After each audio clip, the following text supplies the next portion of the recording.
Estimada comunidade aqui de São Miguel, nós sabemos, nós somos, como nós nos identificamos?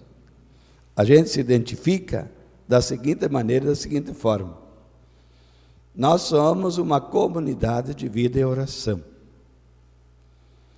Mas quando o Dom Sinésio criou isso, então devagarinho eu me dei conta de que nós, os que mais perto estão dessa comunidade, aqueles que têm mais vínculo a essa comunidade, a gente não se deu conta da importância disso. Em outras palavras, nós somos uma congregação. Ponto final.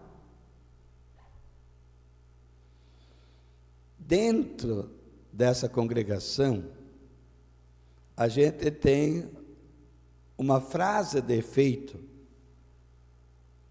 palavras que encorajam e dão um sentido e um norte. Assim como o nome da gente e o sobrenome tem a mesma coisa, tem uma identidade. Então nós somos cidadãos do infinito, mas não somos movimento cidadãos do infinito. Qual é a diferença que tem entre uma comunidade, que no caso aqui é uma congregação, com um movimento? Vamos lá. O movimento, eu fico vinculado a ele enquanto me convém.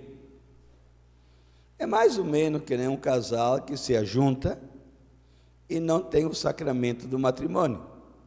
Enquanto lhe convém, estão juntos. Quando não lhe convém mais, é melhor se separar, legalmente, religiosamente, teologicamente, é melhor se separar. É um benefício a separação. Mas quem tem o sacramento, a separação é um problema, é uma dificuldade já. Porque a pessoa poderia depois se juntar com outras pessoas e cometeria adultério. Mas por que o padre falou isso? Porque a congregação, a comunidade, a gente não tem mais. Eu era do movimento. Se a gente é do movimento, a gente diz, eu era do movimento. Mas se eu estou numa comunidade, não tem, é que nem um pai e o filho.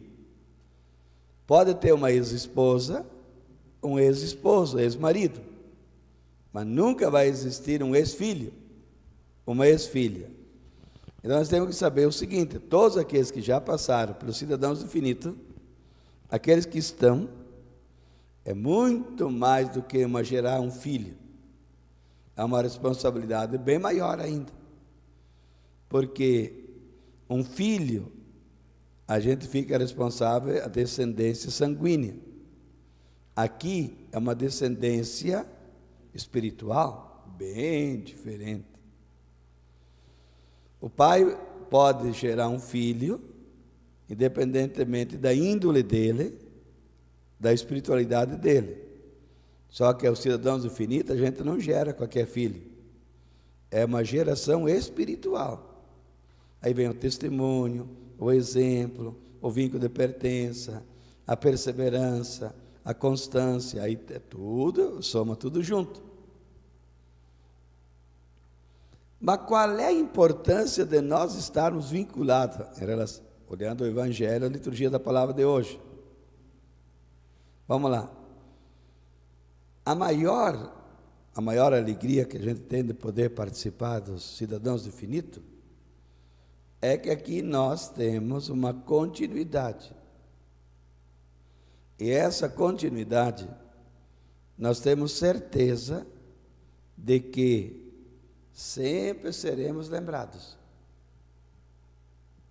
Nós lembramos dos outros, os outros vão lembrar de nós, e os outros dos outros vão lembrar dos outros depois. É uma continuidade. Eu tenho certeza que todos nós aqui, todos os dias, se não é todos os dias, praticamente todos os dias, que a gente lembra da dona Edith Ait. É, na verdade. Só que se ela não tivesse participado, A gente não ia se lembrar dela. Mesmo que uma coisa é eu fazer um bem, e esse bem cai para uma pessoa que a gente nem conhece. E outra coisa é a pessoa estar sempre junto e a gente lembrar dela. A gente lembra o nome dela, a gente lembra várias coisas dela. É bem diferente. O resultado é outro. Então nós hoje aqui estamos pagando uma partezinha do nosso purgatório.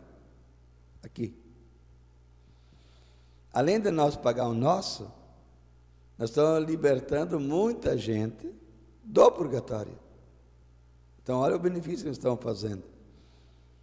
Concretamente parece que a gente não enxerga nada. Mas quem está em comunhão com Cristo sabe disso. Mas, vamos lá. Depois desta vida, o que nos espera? Aonde nós vamos? O que vamos fazer? Quem seremos? Qual é a fisionomia nossa? Ah, tá. Deus criou a vida. Pronto. Ele criou a vida da árvore, do animal, do boi, da vaca, não sei mais do que, do cachorro, mas também criou a vida do ser humano. Ele viu que tudo estava bonito, tudo estava maravilhoso. Só que falta alguém para contemplar a minha obra. Ele pensou em quem? Vou fazer alguém à minha imagem e semelhança. A árvore é uma criatura de Deus. O boi, uma criatura de Deus. Um cachorro, criatura de Deus. A cobra, o lagarto, tudo criatura de Deus. Nós não somos só criatura. Ele não disse, vou fazer a árvore à minha imagem e semelhança. Ele não disse isso. Nem para o cachorro, para ninguém. Ele disse, eu vou fazer alguém à minha imagem e semelhança. Aí ele criou o homem. E depois de ter criado o homem, ele disse que criou uma companheira do homem. Engraçado. Deus criou o homem e criou uma companheira do homem. Não criou outro homem para ser o companheiro dele. E também não criou uma mulher para ser a companheira da mulher.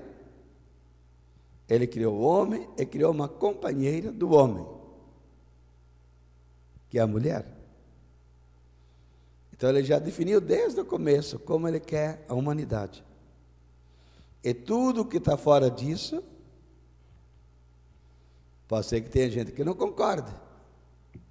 Mas então não concorda com Deus, não vai concordar conosco. Se eu aceito ou eu não aceito, é outra história. Agora, uma coisa, o que está escrito, o que Deus quis, como Ele quis, eu quero assim. Tá? Então, depois de nós, olha o que o apóstolo Paulo diz, depois do caixão, até a própria leitura que o senhor Rui proclamou, muito bem, parabéns. Olha bem o que ele diz, olha bem o que ele diz. Que nós, em outras palavras, nas entrelinhas,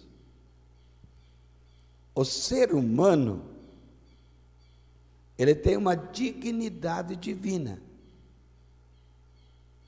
O que é essa dignidade divina? É que nós vamos ser a imagem perfeita dele. Nós não vamos ser deuses, mas nós vamos ser iguais a ele, menos na divindade e mesmo na perfeição, na majestade dele. Mas é muito fácil de entender um pai, uma mãe e os seus filhos. O pai e a mãe gerou um filho igual a eles. Pode ser não tão inteligente, não tão capaz, não tão competente, pode ser mais. mas ele tem uma responsabilidade um pouquinho menor. Ele não é o pai, ele não é a mãe. Então, com isso, mas não é porque é menor, não é porque é menor em cultura, em sabedoria, etc., que não é imagem e semelhança do pai e da mãe. Filho de tigre pintado é igual. E nós somos filho dele. Menores do que ele, é verdade. Nós somos criados por ele, nós não somos os criadores. Então nós somos imagem e semelhança perfeita. E o apóstolo Paulo diz que enquanto na fé, aqui, nós enquanto na fé, estamos imaginando, estamos visualizando, tipo no meio da penumbra, quem é Deus. A gente vê a ação dele, mal comparado. Se nós olhar pela janela, a gente vê que o vento sopra, mas nós não enxergamos o vento. Nós só enxergamos o movimento, aquilo que ele é capaz de fazer. Aquilo que a gente não vê, é sujeito a bater na sua casa e descobrir a sua casa. É, na verdade. É terminar com a casa, queima isso, queima aquilo, um monte de coisa, tá? Derruba aqui, tá? Então nós somos capazes de ver a ação dele, mas nós não enxergamos ele. Nós não conseguimos pegar o vento aqui. Não temos como segurar. Mas nós tem vento. Como é? Hoje tem bastante vento. Hoje não tem vento, está vendo como é que é? A gente diz isso. Então, a fé nossa aqui, nessa adoração de hoje, é mais ou menos isso. Nós conseguimos ver como Deus age em nós, sentimos, percebemos, notamos algumas diferenças, mas assim mesmo ainda nós não conseguimos enxergá-lo. Mas quando vem a morte, quando tudo estiver preparado, eu voltarei e vos levarei comigo, a fim de que aonde eu estiver, vós também deveis estar. Olha bem, aonde eu estou, vós também deveis estar, à direita do Pai. O apóstolo Paulo diz, nesse momento, nós vamos vê-lo tal qual como ele é. É bonito? Porque ele é nosso Pai. E ele é a nossa mãe. E por que a gente o reconhece? Porque nós somos iguais a ele. Igualdade é uma coisa, a dignidade é outra história. Mas só senta à direita dele quem realmente for digno, quem for santo. E toda a palavra de Deus diz o seguinte: a vida não é tirada, a vida é transformada. Desfeito esse nosso corpo mortal, nos é dado de novo no céu um corpo imperecível. O apóstolo Paulo diz, fala da coroa, onde nem a traça nem a ferrugem corrói. Pronto. Então nós temos que nos preparar para esse grande momento. E os cidadãos infinitos é isso mesmo. Essa comunidade de vida e oração, essa congregação, tem como índole, tem como mística, de conscientizar-se a si mesmo, cada um, primeiro eu e todo mundo, nós juntos, e depois vai conscientizar os demais, para que aquele momento é importante. E aquele momento tem que ser preparado. Tem que ser preparado, tem que ser esperado. E quando ele bate a porta, aí tem um outro trecho da Sagrada Escritura que diz o seguinte: ele deve nos encontrar de 3 maneiras. Como ele quer nos encontrar aqui? Primeiro, em paz. O que é em paz? Não ter briga, não ter ódio, nada para fora, e nem de fora para dentro. Estar em paz. Lembre que na ressurreição ele diz assim: a paz esteja convosco. Não tenham medo. Levanta a cabeça, vão em frente. Assim como ele me enviou, estou enviando vocês. Segundo estado que ele quer nos encontrar, estado de graça. Terceiro, como é que ele não quer nos encontrar? Que nós de fato estejamos imaculados, sem pecado. É quase a mesma coisa, ó, estado de graça e imaculado, parece dizer que é a mesma coisa, mas não é. Teologicamente não é a mesma coisa. Eu posso estar em estado de graça, mas não ser imaculado. Eu posso ter algumas máculas ainda. Agora, eu poderia ser imaculado e estar em estado de graça? Não, também não. Uma coisa complementa a outra. Parece de dizer, é a mesma coisa: fé, esperança e caridade. Não existe a caridade se não tem a fé e a esperança. Mas eu posso ter fé e não ter esperança, e não ter caridade. Eu posso ter esperança e tenho fé, mas não preciso ter caridade. Mas quem tem caridade tem as outras duas juntas. Por isso que diz, o que salva é a caridade.